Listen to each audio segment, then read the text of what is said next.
There are hedge fund managers making $1 million an hour. You know, it's crazy, right? It's money everywhere. It's money in everything. I want to help you. Start your business today. Come join my royal family. Subscribe to Casino Is the Name. Hey, yo, what's going on right now? You're watching Casino Is the Name. And in this video, I just want to give you guys my opinion. And it's just my opinion. You don't have to really listen to anything that I'm going to say. It's just, I just want to give you guys my opinion, my take on a few things.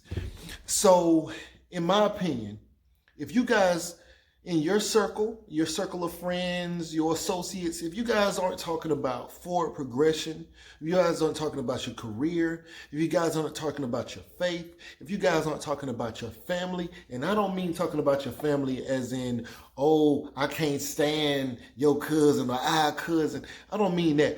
I mean talking about your family as in how you're going to raise your kids, how you're going to help your mom, how you're going to take care of your grandma or something like that. Like if you guys aren't talking about something of substance, in my opinion, you need to find a new circle of friends, because I didn't even realize, I've been blessed to grow up in a household with my mom and my sister who had, a lot of substance or value to add to me, and through conversation, through ethics, through education, they really laid down a good path for me to follow. And my sister's 9 years older than me, and she taught me the law of diminishing marginal utility. We talked about politics all my life, since a child on up. And we just talked about the world, but and forward progression and education and things like that. She's a lawyer now. I'm an accountant, you know what I'm saying? But she really helped me out a lot. My mom always drove home family values, solid family values, no matter what.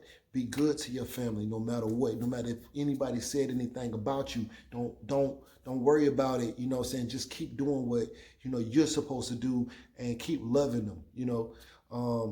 Almost to a fault. You know what I'm saying? But it made me the person that I am today.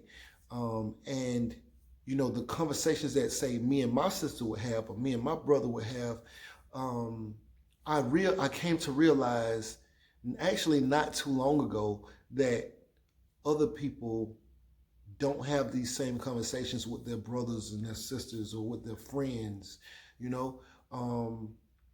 Sitting and hearing conversations about, say, like love and hip hop or something like that. And don't get me wrong, everybody got their thing that they like. You might like sports, you might like whatever, but if you guys don't spend at least half that time talking about how you're going to get to the next step, how much real estate you're looking to buy, or the process of getting a government grant, or or voting even, or the education, like the school system that your child is going to. Like if you guys aren't talking about something of substance, I'm not going to even say you will never get a chance to get out of that cycle, but the chances that you have are going to diminish.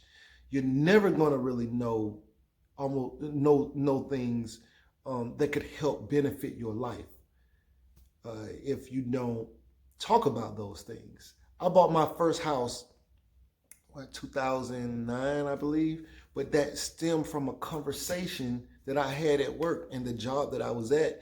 We were all kind of, I don't want to say an improper term for it, but we were all people. Everybody who was there were pretty much contractors in a way, military contractors though.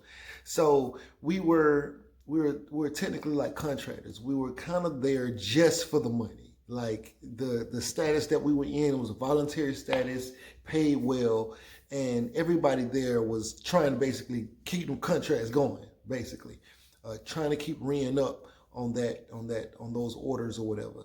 And when I was there, because they were all people who were like-minded individuals. Everybody there was there for that money. You know what I'm saying? And because we were there and we were all in that similar mindset, all we talked about was money all day, all night. You know, how to get more, you know, what to do with it, you know what I'm saying? What's the next step? How can we get more money? What pays more than this? What's an even better position than this? Like, all we talked about was that. And I was fortunate to be out there with an older guy, and he basically, I think he had like 9 or 10 houses at the time, and he was just talking about, I happened to overhear a conversation with him talking to someone else about his wife wanting to get a second job so that, well, to get a part-time job so she can pick up $300-400 a month. And he was like, no, I kind of want her at home, you know, because she really just wanted to pick up a couple $100 so she can like get her hair and nails did, you know, without having to like dip into like the family pot that he was bringing in. And he was like, nah, I really prefer her to just like be home and make sure the house is still straight, because she kind of runs the house. He kind of goes out and get the money. They kind of like one of the old school kind of traditional setups. And so he said he had, I think, 9 houses at the time. And what he did was he bought like a foreclosure and just put it in her name, I guess, or whatever, and was like, this is your house. I guess maybe he kept it in his name. I don't know. Or maybe it's in both of their names. I don't know. But he was like, this is your house. And that house profited about $400 a month after, after paying mortgage, like from the rent that it collected. And so that extra money was then basically her part-time job. And so, you know, I'm sort of like, okay, well, let me listen a little bit more about this real estate thing, right? Like, I grew up in apartments. I'm from the city. So I'm listening a little more about this thing. How do you even go about buying a house? Like, I don't know. Like, my mom didn't buy a house when I was growing up. I never saw that process or whatever. And so, you know, this guy was able to like show me, but all we really talked about at that job was about the money. That's all. And, you know, and doing the right things, like, you know, getting it the legit way or whatever like that. But like, if you're around people and all they're doing is talking negative, putting negative energy in the air, they're not talking about no forward progression, they don't know anything about getting a doctorate, they don't know anything about getting a bachelor's degree, they don't know anything about occupations, they don't know anything about anything except for what's on TV or what they doing in the streets, then you probably just need to get you a new circle. I'm telling you, it would greatly affect your life in a much more positive way. Anyway, right now you're watching Casino Is a Name. This is just my opinion. You don't have to take it, but I couldn't imagine not at least saying something with everything that I've seen. Anyway, right now you're watching Casino Is a Name. I'm out. Beat me up, Scotty. Me and her together, we just count it up. Money on my mind, I can't get enough. Don't play with my money, you don't want no beef. Cause I come from the bottom, I come from the street. When she first saw me, she said, who is that? When a man saw me, he called me a threat. I'm the one that really live with a rap. They ain't never did it, they ain't really trap.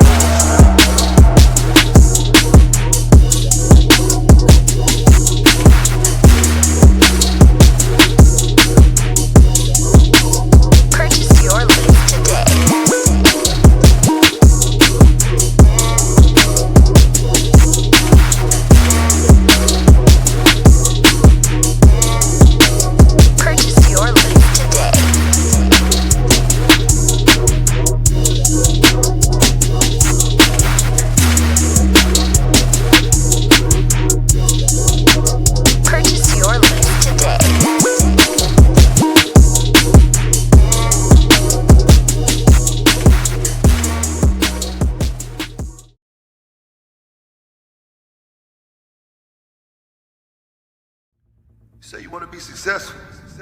Well, what's stopping you? Can't nothing stop you from being successful except for you. You standing in your own way. I came from the bottom. I ain't know nothing but the grind. You can't tell me nothing about that. I caught the bus at Basin Street Projects in Tallahassee, Florida. You hear me? I used to think $1 million would last me my whole life. I'd have made that and spent that. $1 million ain't enough.